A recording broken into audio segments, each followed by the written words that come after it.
Okay, so one of my things that I love in Koala is the obviously the immediacy of how it works, how quickly it is to get stuff. Everything is right there at your fingertips, and you can use it. Um, One of the things that's a challenge in or that probably is more or less can be annoying is I don't always want to touch a screen. Sometimes I just don't even want to look at a screen. So that's where something like the P6 would come in when I just don't even feel like dealing with this. But both of these products, both of these devices in a way have some benefits that the other one doesn't. And um, but they can do similar things. So Koala, one of the things about Koala is you have the on-screen look at the wave. You can adjust where you want, zoom in, adjust chops. So much better than not having that because it is more work.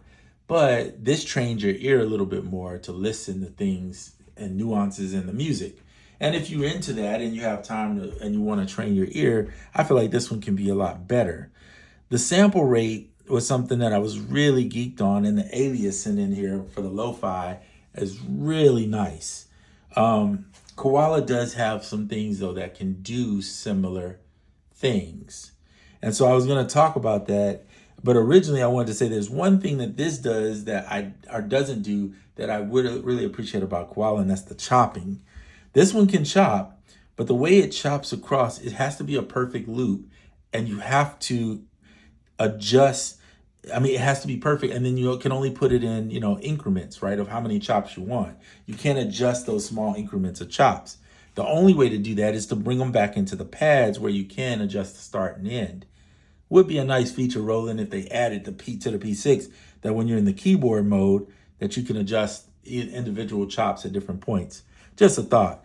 Koala, you have no issues with that. This is not which one is better, by the way. Both of them are good. They're different things. So this one obviously has its audio as an audio interface. You can bring stuff in and out of it pretty easy, and it has the MIDI controls built into it.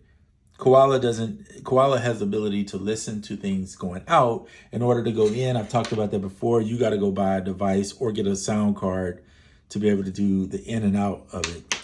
That's just part of it. Unless you are not in need of any other device going into it. So that can be the challenging part.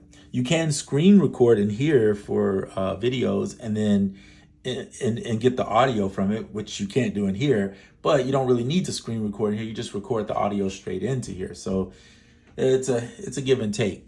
Now, why would you have both? Well, you just like them. That's the reason why you have both. There's no reason to have both necessarily. You don't need them both, but they are nice to have both have. Excuse the airplane going above my house.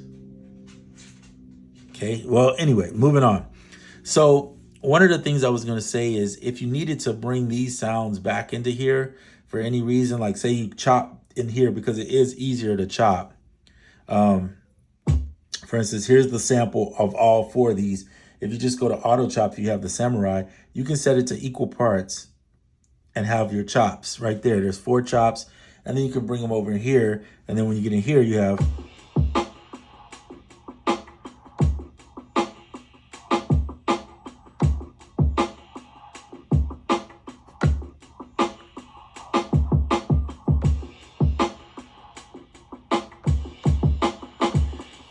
now I can show you how to set them where they one shot each other off. That's actually pretty simple. So shift menu.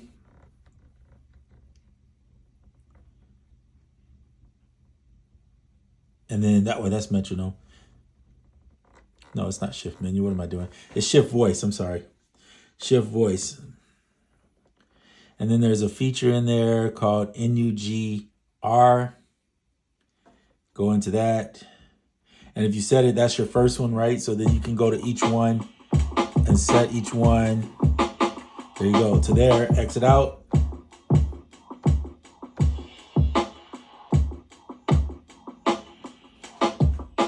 And now you can do that. Now you could break this down to 8 chops if you wanted to. And this is the same thing this is doing, right? It's basically going to put it in equal chops. And it's going to play some however many you tell it to do. It can do equal chops. So now you would have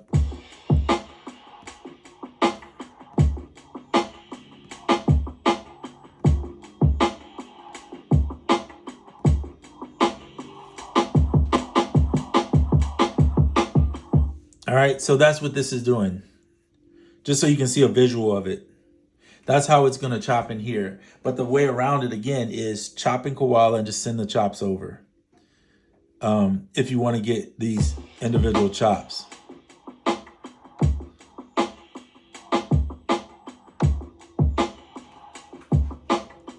How easy is it to do? Pretty easy. So hit sample. You want to go shift delete because their microphone comes on until they put a setting in here where you can just disable the microphone if you don't want it to come on, which is what I would hope they would do, because I really don't use the microphone. I guess somebody that needs it, but whatever. Blinking pads are available. Click one. Set your lo-fi alias to what you want it to be. I'm going to set it to, I think I'm going to set it to 44. I'm going to make sure it's on mono. If you can see there, I've turned this knob here to get it to mono. Then I'm going to take this one and just set it for 1 bar, because that's all I'm doing is 1 bar, right? And that's pretty much all you need to do. When you hit disable, it's going to go to standby, and then you just press the pad you want. So if I want this one, I didn't hold it all the way down, but you see it's going to put it in and write it to however far you'd hold it down. So done, boom. Okay, if I want to delete it, just hit delete there and delete again and removes it. All right, so pretty simple. But like I said, you could have this split into 8 on here and then record each part, but you only got 6 pads. So that's one of the limitations I don't like on this thing is the pads are really nice to play on, but because they only get, if they had given 8, it would have felt more right. Also, you only have 4 bars in here, so it would have been nice to have 8 bars. But one of the things I was doing, and ironically, before I filmed this video, I was looking, one of the things I've said before is that the sample rate adjuster in here, I really like it. And I wish they had one in Koala. Well, little to my knowing, and I've been using Koala for a minute and I missed it. On the BitCooker, there is a sample rate. So, and you can change the bit rate and a little jitter, which I think if I'm right, the jitter might be the aliasing that the lo-fi does. So if you set that and put it on, let's say a master track there, this is what, here's the one in here that's recorded in here without this, right? Recorded at the same bit rate, the same sample rate. Now listen to this one.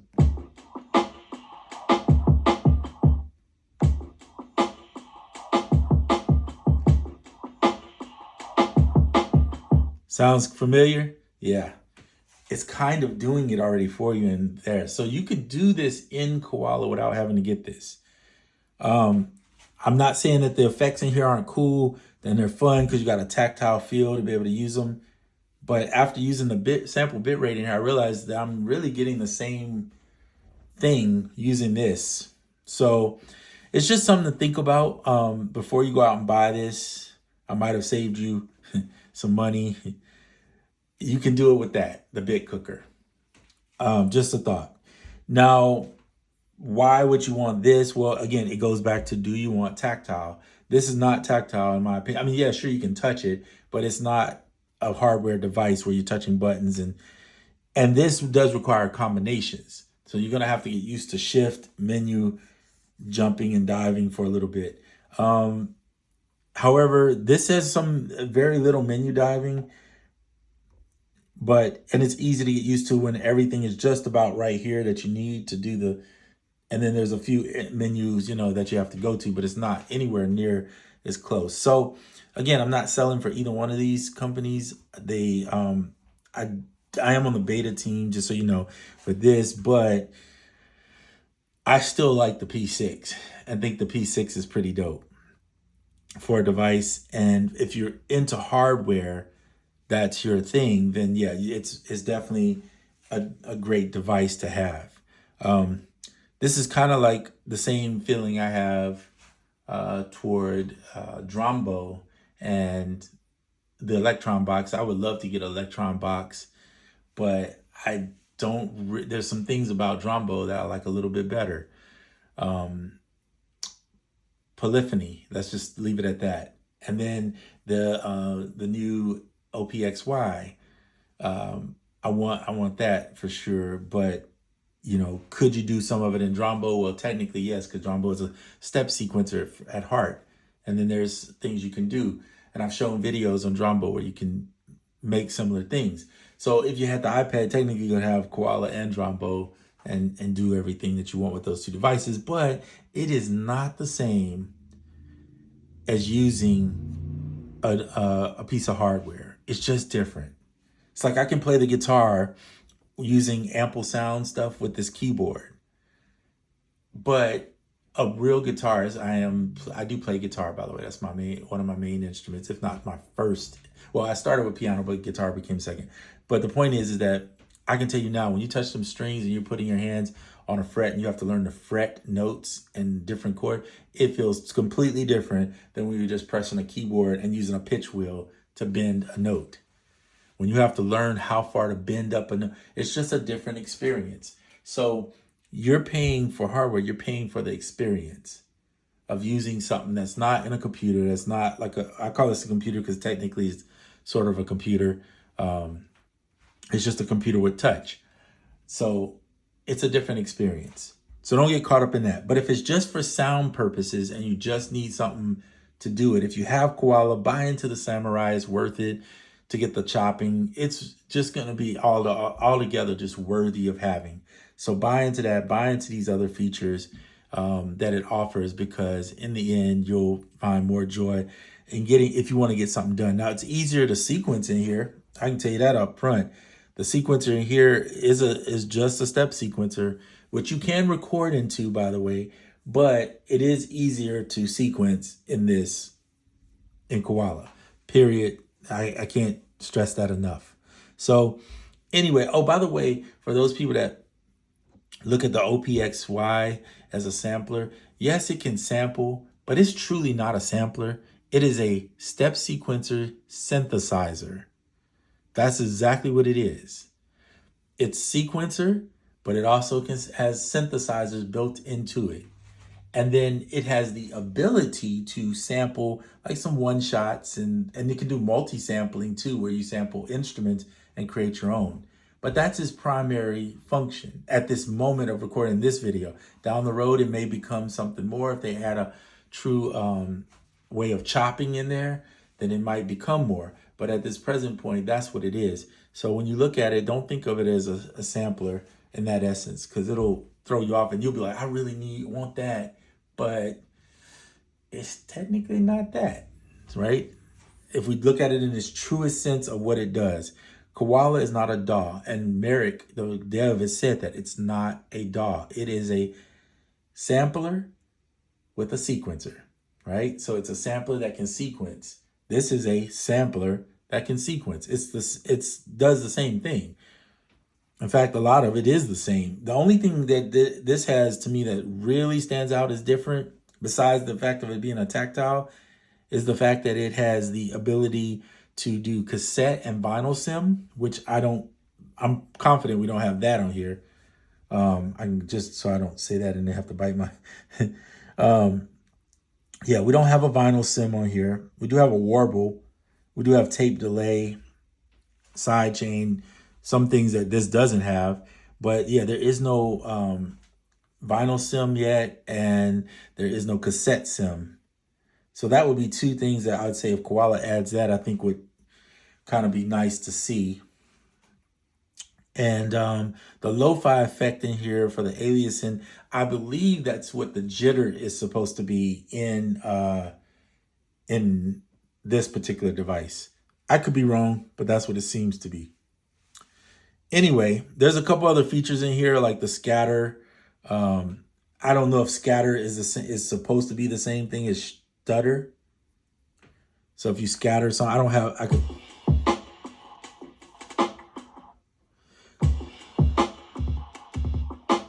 See that right there versus like if I go in here, I got to play something. Let's put this one on loop.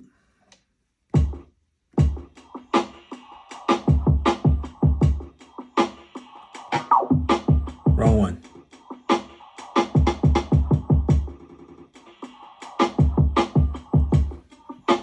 Where's the tempo?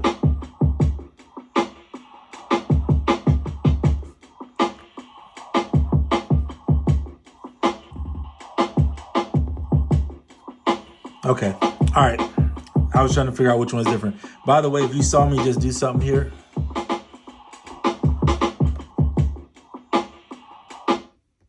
turn the loop off. Good Lord. All right. So you can use the, oh, that's another thing. These two can work in conjunction in that you could use the effects here. And because obviously you can resample either one, but this one is easier to resample. You could, you know, start playing a loop. You could set up resample in here. Go, I'm sorry, go resample. We'll just do the main right here. And then I'm going to do turn on scatter.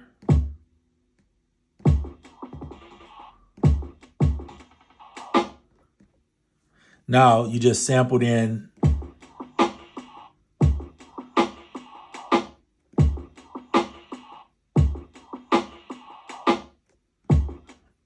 but I didn't hear when it resampled, I didn't hear the scatter happen. So let me turn on scatter on.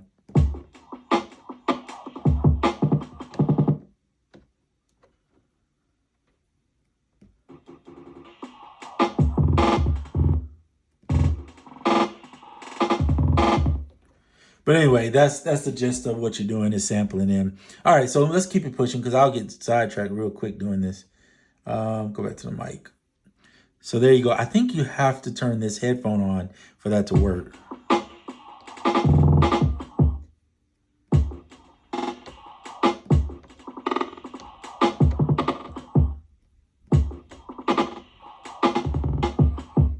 So let's just try it now because now I'm curious.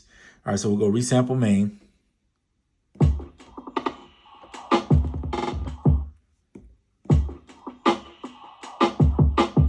See, it's not sampling that in directly, which is weird. So I'll have to figure that out. I'm sure there's a way to do it. We just have to see how do you sample in with using the effects like that. I know with the SP is pretty simple how it can run back and forth. I thought you can do it. I feel like I had done it before. I know if I just press, let's see, if I press that.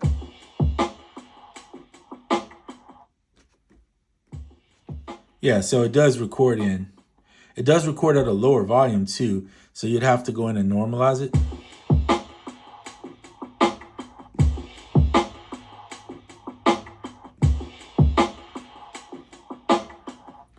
So you can always do that. You could start something in here, bring it here. You could start something here.